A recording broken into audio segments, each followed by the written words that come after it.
साथ संगत जी, प्रेम से कहना धान निरंकार जी। एक नई साखी के साथ स्वागत है आप सभी का आपके ही अपने चैनल पर। हमारी आज की साखी का शीर्षक है प्रेम में मगन। चलिए सुनते हैं आज की ये साखी। साथ संगत जी, पुराने समय की बात है। एक संत जी थे जो किशोरी जी श्री जानकी जी को अपनी बहन मानते थे। हमेशा राघव जी से शिकायत करते कि हमने तो बड़ा यश सुनकर आपको अपनी बहन दी थी, पर आपने हमारी सुकुमारी लाडली को बहुत कष्ट दिया।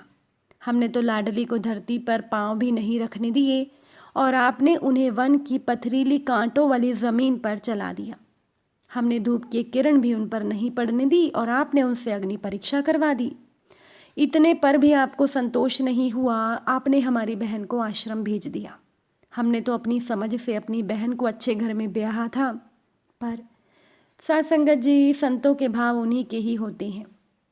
उन्हें जानने को हमें खुद संत बनना होगा, या उन भावों को जानकर हम स्वयं संत हो जाएंगे। संत जी यही सोचकर हमेशा आंखों से आंसू बहाया करते थे। अब एक बार की बात है कि विवाह पंचमी आई। आज संत जी ने सोचा कि राघव कैसे भी हैं तो अपने दामाद ही। तो उनके लिए संत जी ने रच के माला बनाई, लेकर कनक बिहारी जू के पास पहुंचे। पुजारी जी को देकर बोले, इन्हें माला पहना दो। उत्सव के बीच प्रभु का अद्भुत श्रृंगार था, सो उस माला को किनारे रख दिया गया। अब संत जी को बहुत कष्ट हुआ। वो मंदिर के पीछे जाकर फूट फूट कर रोने लगे कि मेरी माला तक नहीं पहनी, इनको इतना घमंड, इन्हें अपनी पत्नी के भाई का कोई मान नहीं। इतना रोए वो संत जी कि अब श्री सीताराम जी से भी रहा नहीं गया। वो दोनों वहां प्रकट हो गए। साथ संगत जी, ये भगवान राघव जी ने, प्रभु श्री राम जी ने वही माला पहन रखी थी और श्री किशोरी जी ने संत जी को राखी बांधी। संत जी प्रेम में मगन थे, कुछ बोल ना सके।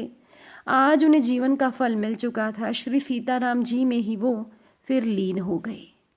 साथ संगत जी, एक दिन की बात है कि प्रभु श्री रामचंद्र जी और माँ सीता जी बैठे हुए थे और आपस में उनकी बातें हो रही थी।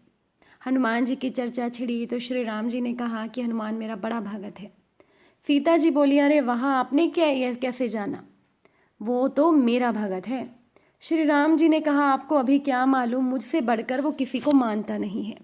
माता सीता मुस्कुराई और बोली, प्रभु आप धोखे में हैं, वो जितना मुझे मानता है उतना किसी को नहीं। तो श्री राम जी बोले, इसमें झगड़ने की कौन सी बात है, उन्हीं से ही पूछ लिया जाए। सीता जी ने कहा, जब वे आएंगे तब मैं एक चीज़ मांगूंगी, उसी समय आप भी कोई चीज़ मांगिएगा। जिसकी चीज़ पहले आ जाए उसकी ही जीत हो जाएगी। श्री राम जी ने कहा, सीता जी की बात का समर्थन किया। कुछ समय के बाद हनुमान जी वहां पहुंच गए। श्री राम जी और माता जानकी ने प्रसन्नता से हनुमान जी का स्वागत किया। हनुमान जी एक हाथ से श्री राम जी और दूसरे से सीता जी के पांव दबाने लगे। तो माँ सीता ने श्री राम जी की ओर देखकर इशारा किया। भगवान श्री राम जी बोले, हनुमान तो मेरे भगत हो ना। हनुमान जी पहले तो घबरा गए, किंतु विचार किया कि आज दाल में कुछ काला है। वे बहुत ही बुद्धिमान जो ठहरे। हनुमान जी सोचकर बोले, क्या पूछा, आपका भगत यानी राम का भगत? नहीं, मैं राम का भगत नहीं हूँ।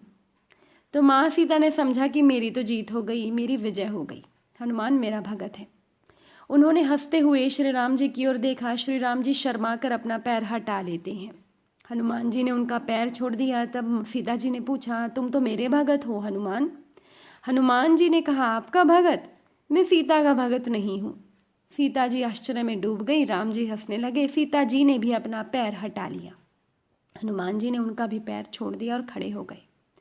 श्री राम जी और माँ सीता दोनों चकित हो गए कि यह ना तो श्री राम भगत है ना सीता जी का, फिर ये किसका भगत है? श्री राम जी ने फिर पूछा, तो तुम मेरे भगत नहीं हो?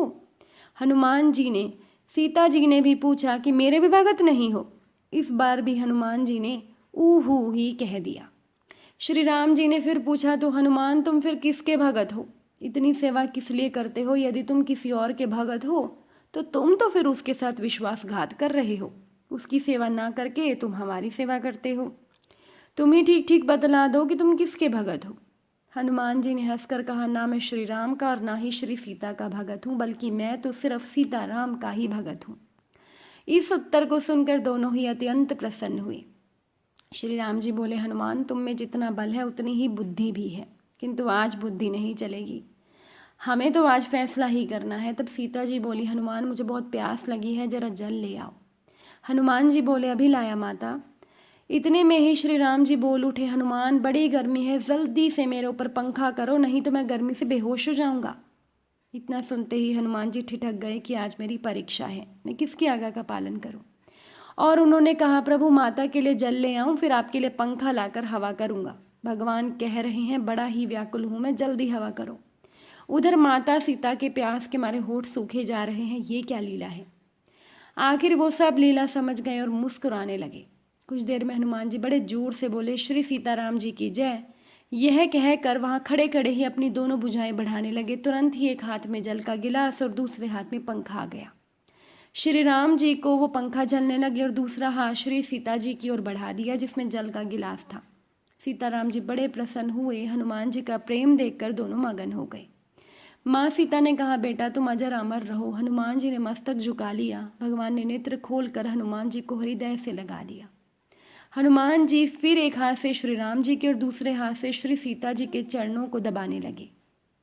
साथ संगत जी, ऐसे हैं प्रभु श्री हनुमान जी। न राम जी को नाराज किया, न माँ सीता को। श्री हनुमान जी तो बल और बुद्धि के सागर हैं। हनुमान जी का स्मरण करते हुए भगवान श्री राम जी और माता जानकी जी का स्मरण करने से हनुमान जी बहुत ही जल्दी प्रसन्न हो जाते हैं। साथ संगत जी, एक बार की बात है कि ऋषि दुर्वासा बरसाना आए। श्री राधा रानी अपनी सखियों संग बाल क्रीड़ा में मगन थी। छोटे छोटे बर्तनों में झूठ मूठ भोजन बनाकर इष्ट भगवान श्री कृष्ण जी को भोग लगा रही थी। ऋषि को देखकर राधा रानी और सखियां संस्कारवश बड़े प्रेम से उनका स्वागत करने लगी। उन्होंने ऋषि को प्रणाम किया और बैठने को बोला। ऋषि दुर्वासा भोली भाली छोटी छोटी कन्याओं के प्रेम से बहुत प्रसन्न हुए और उन्होंने जो आसन बिछाया था उस पर बैठ गए। जिन ऋषि की सेवा में त्रुटि के भय से त्रिलोकी कांपते हैं, वही ऋषि दुर्वासा की सेवा राधा रानी एवं सखियां भोलेपन से सहजता से कर रही हैं। सखियां कहती हैं, महाराज आपको पता है हमारी राधा ने बहुत अच्छे लड्डू बनाए हैं, हमने भोग अर्पण किया है, अभी आपको प्रसाद देते हैं।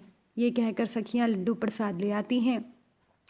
लड्डू प्रसाद तो है, पर है ब्रजरज का बना हुआ, खेल खेल में बनाया हुआ।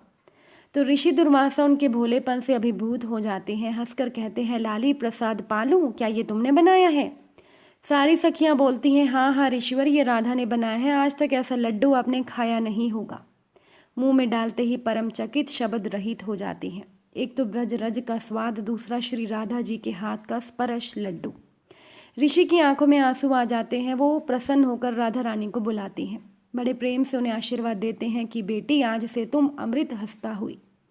साथ संगत जी, जगत की स्वामिनी है श्री जी, उनको किसी के आशीर्वाद की जरूरत नहीं है, फिर भी देव मर्यादा से आशीर्वाद स्वीकार किया।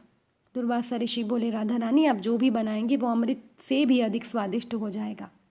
जो भी उस प्रसाद को पाएगा उसकी यश आयु में वृद्धि होगी, उस पर कोई विपत्ति नहीं आएगी। ये बात पूरे ब्रज में फैल गई आग की तरह कि ऋषि दुर्वासा ने राधा रानी को आशीर्वाद दिया। जब मैया यशोदा को ये पता चला, वो तुरंत ही मैया कीर्तिदा के पास गई और विनती की कि आप राधा रानी को रोज हमारे घर नंद भवन में भोजन बनाने के लिए भेज दिया करें। वे दुर्वासा ऋषि के आशीर्वाद से अमृत हस्ता हो गई हैं और कंस मेरे पुत्र कृष्ण के अनिष्ट के लिए हर रोज अनेक असुर भेजता है। हमारा मन चिंतित रहता है, आपके बेटे के हाथों से बना हुआ प्रसाद मेरा कृष्ण पाएगा तो उसका अनिष्ट नहीं हो पाएगा, उसकी आयु में वृद्धि होगी। फिर कीर्तिजा मैया ने श्री राधा रानी से कहा कि आप यशोदा मैया की इच्छा पूर्ति के लिए प्रतिदिन नंदगांव जाकर भोजन बनाया करो। उनकी आज्ञा पाकर श्री राधा रानी रोज कृष्ण के लिए भोजन प्रसादी बनाने के लिए नंदगांव जाने लगी। साथ संगत जी, अगर आज की ये साखी आप सभी को अच्छी लगी हो, वीडियो को लाइक शेयर ज़रूर करिएगा। आप सभी से फिर मुलाकात होगी नई साखी के साथ। साथ संगत जी, प्यार से कहना, धन निरंकार जी।